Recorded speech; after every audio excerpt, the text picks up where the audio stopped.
प्रभु यीशु मसीह के मधुर नाम में सभी दर्शकों का नई सृष्टि के इस कार्यक्रम में हम फिर से स्वागत करते हैं।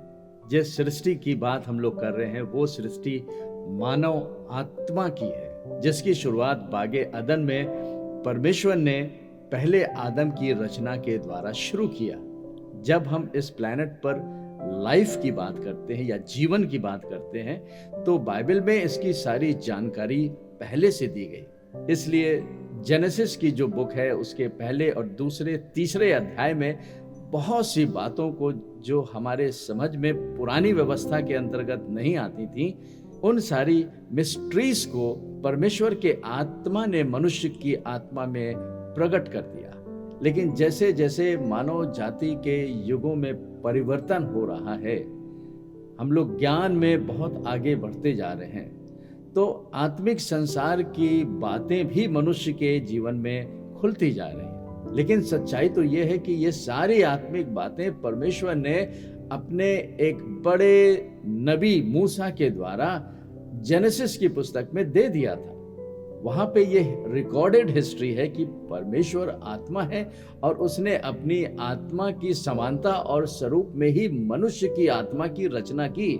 तो मनुष्य आत्मा था, मनुष्य आत्मा है और मनुष्य आत्मा ही रहेगा, क्योंकि उसकी रचना करने वाला भी परमेश्वर है। और उस परमेश्वर ने मनुष्य को सारे क्रिएशन में सबसे सुप्रीम क्रिएशन करके रचा। जेनेसिस के पहले, दूसरे, तीसरे अध्याय के बाद जब हम आगे पढ़ते हैं तो हम अपने आप को ओल्ड कवेनेंट में या पुराने नियम में देखते हैं।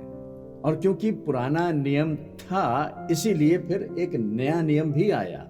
इन दोनों नियमों में या इससे पहले भी बागे अदन में परमेश्वर नहीं बदला, परमेश्वर सदैव एक सा है। तो फिर क्या बदल गया? बदला है मनुष्य और परमेश्वर के बीच का रिश्ता। जब हम उत्पत्ति की पुस्तक में पढ़ के ये जानते हैं कि मनुष्य परमेश्वर के क्लास से, उसकी उपस्थिति से गिर गया, उससे अलग हो गया, तो मनुष्य के आत्मा में जो वैक्यूम हो गया, जो एक खालीपन हो गया, उसको भरने के लिए मनुष्यों ने बहुत सी व्यवस्थाओं को बनाया, जिन व्यवस्थाओं के द्वारा वो परमेश्वर से अपने को जोड़ना चाहता था या परमेश्वर से अपनी आत्मा की भरपूरी चाहता था। क्योंकि ऐसी ही रचना कुछ परमेश्वर ने मानव जाति की थी।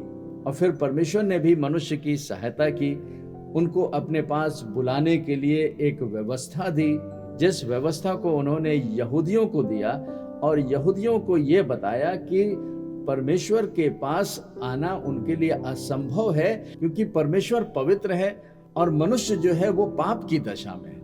लेकिन फिर भी परमेश्वर ने मूसा के द्वारा एक व्यवस्था दी कि मनुष्य परमेश्वर के हुजूरी में उसके पास आ सकता है। तो सारे नियम जो पुरानी व्यवस्था में आए, उसमें परमेश्वर ने एक इंस्टीट्यूशन को दिया, एक टैबरनेकल दिया, एक तंबू की सेवकाई दी।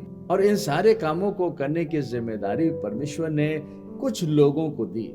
यहूदियों में से किसी को तो उसने याजक बनाया, किसी को राजा बनाया या नबी बना करके उनके द्वारा राजाओं से बातचीत की, यहूदियों को बताया कि उन्हें क्या करना है, किस प्रकार से वो परमेश्वर को प्रसन्न कर सकते हैं। लेकिन इन सारी पुरानी व्यवस्था के दौर में परमेश्वर ने जो सोच रखा था उसको उसने अंत के समय में फिर प्रकट किया। परमेश्वर ने सोच रखा था कि इसी कौम से वो मनुष्य के उद्धार के मार्ग को खोलेगा।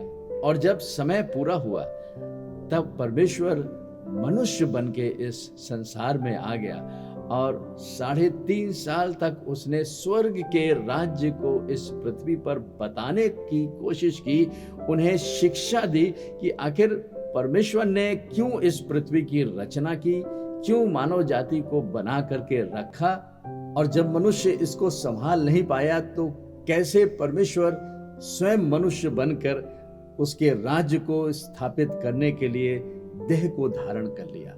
और इसी देह धारण का नाम है यीशु मसीह। तो इन सारी पुरानी व्यवस्थाओं को मानव जाति के लिए परमेश्वर ने पूरा किया और इस प्रकार उसने एक नई व्यवस्था दे दी, जिस व्यवस्था के द्वारा मनुष्य बिना किसी मेहनत के परमेश्वर के पास आ सकता है। बिना किसी कर्मों के किए हुए वो परमेश्वर को जान सकता है। वो सारे कर्म जो मनुष्य कर करके हार गया था, उन सारे कामों को स्वयं परमेश्वर ने मनुष्य बन के पूरा कर दिया। जो कार्य मनुष्य के द्वारा असंभव था, उसी कार्य को परमेश्वर ने क्रूस के द्वारा पूरा कर दिया। यानी कि उसने हमारे और आपके स्थान पर उस पाप के दंड की सजा को उठा लिया। इसलिए यीशु ने सारी मानवता के स्थान पर पाप के दाम को चुका दिया और क्रूस पर मौत को सहने के बाद तीसरे दिन वो सामर्थ के साथ जी उठा। इस प्रकार से यीशु की मृत्यु और उसके पुनरुत्थान में जो सबसे बड़ा दाम मानव जाति के लिए चुकाया गया, वो है प्रभु यीशु मसीह का लहू, उसका खून। ये लहू परमेश्वर के द्वारा चुकाया गया वो दाम है जो सारी मानव जाति के लिए परमेश्वर ने अपने पुत्र यीशु मसीह के क्रूस के बलिदान के द्वारा पूरे तरीके से चुका दिया।